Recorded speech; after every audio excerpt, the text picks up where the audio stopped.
What's up everyone, Critical here, and today, oh man, we're diving into something that I honestly believe it's the best thing Treyarch has made in years. Something that nobody's talking about, or maybe not enough. Something that might actually be the future of the franchise if Activision has the guts to support it properly.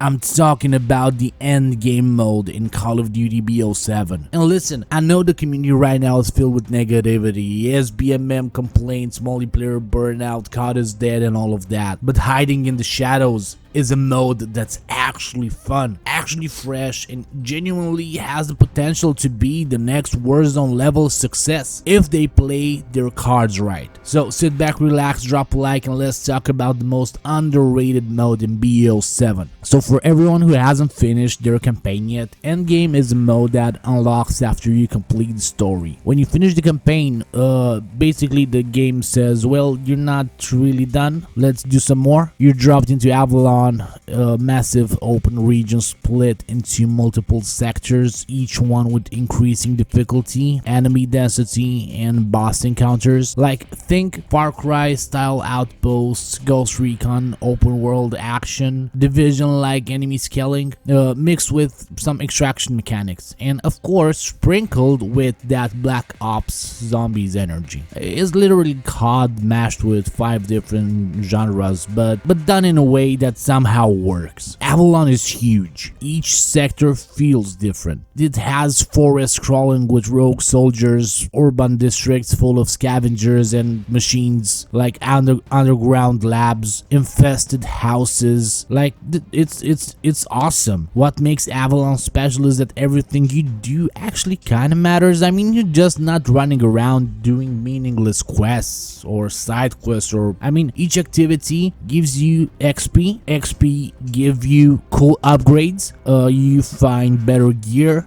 You evolve in your own game at your own pace. Avalon is split into tiers of difficulty. When you drop in a tier 4 or tier 3 areas, well, you feel it. You feel it. Enemies hit harder, the mechanics are different, and the extraction, well, that's a challenge, especially if you're solo. So this is where Endgame truly shines. A typical run goes like, you select your loadout, you can use your custom weapons like in Warzone or multiplayer, but the real fun comes from legendary drops. Oh, legendary guns have unique stats and they're amazing.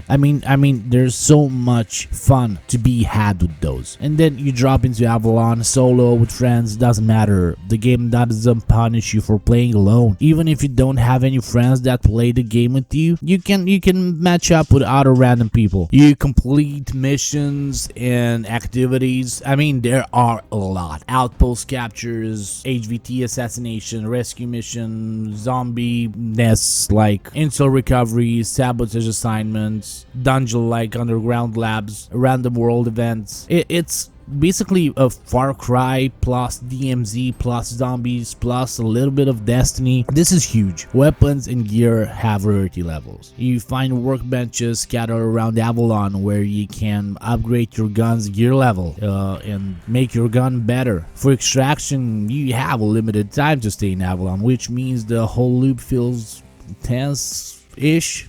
Not Tarkov like tense, but it's nice. And because of PvE, well, no cheaters. Even if they are, I won't give a fucking shit. No sweats, and again, if they are, I don't give a shit because they don't bother me. It's just you and the world. It's PV fucking E. Finally, some PV fucking E. Let's be real, people might be tired of COD multiplayer, but might be too frustrated with SBMM.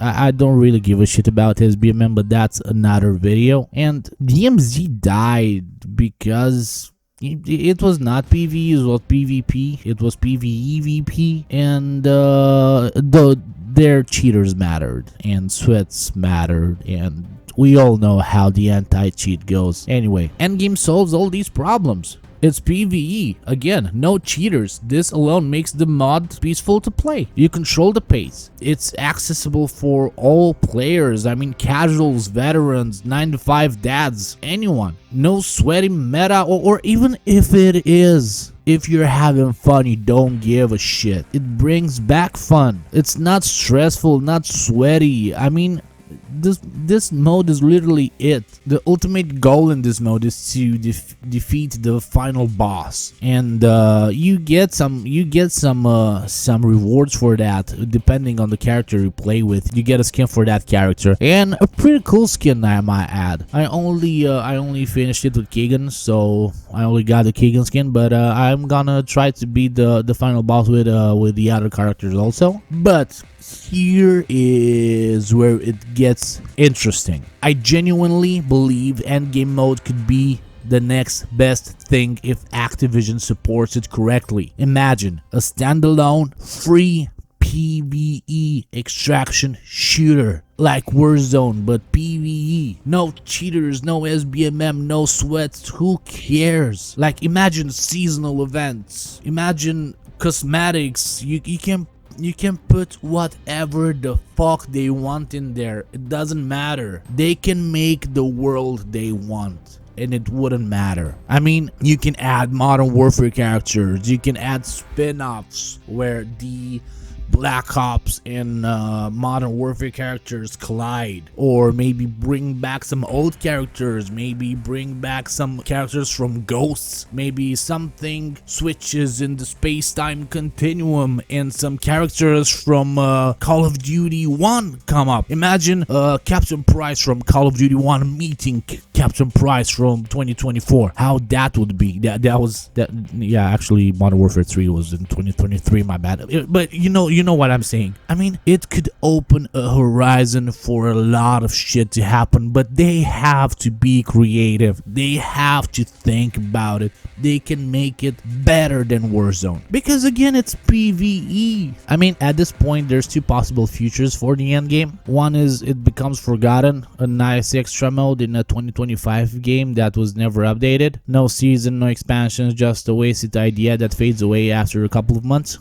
Or it becomes its own thing, supported, updated, a living world, something fresh, something new for COD. And with PvE being easier to maintain than PvP, this is actually realistic. I mean, I can name at least 2 games that have a very big community, and the games are PvE. One is Warframe, the other one is Helldivers. I mean, there's a lot more than this, but this is just 2 examples from the top of my head. At the end of the day, Endgame Mode is one of the best things Treyarch has built in years. It reminds me why I loved COD in the first place. It's fun, it's creative, it's different, it's not sweaty, it's not stressful, it's pure gaming joy. And if Activision plays it smart, this mode might just be the future of the franchise. But hey, those are my thoughts. What do you think about the Endgame Mode? Should it become its own standalone game? Should Activision support it more? Or will it die like DMZ? Let me know in the comments below. I'm Critical. Thanks for watching. As always, Critical out.